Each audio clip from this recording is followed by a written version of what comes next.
ঠিকানা নেই, এটাই হলো আমার ঠিকানা। দেশের বাইরে আমার কোনো ঠিকানা নেই, এটাই হলো আমার ঠিকানা।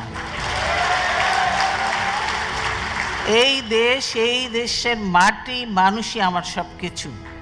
অনেক দিন আপনারা দেখেছেন যে পরিবার থেকে আমরা দূরে রয়েছি,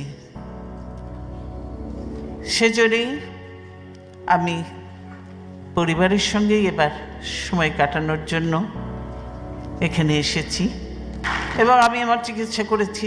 আল্লাহর রহমতে আমি ভালো আছি, সুস্থ আছি। এবং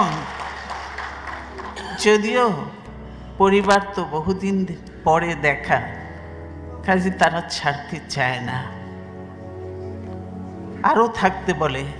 কিন্তু আপনারা প্রত্যেকে জানেন যে দেশের কি অবস্থা, এবং এই মুহূর্তে আমাকে দেশে যাওয়াটাও প্রয়োজন, সেজন্যই আমাকে যেতেই হবে। দেশের বাইরে আমার কোনো ঠিকানা নেই, এটাই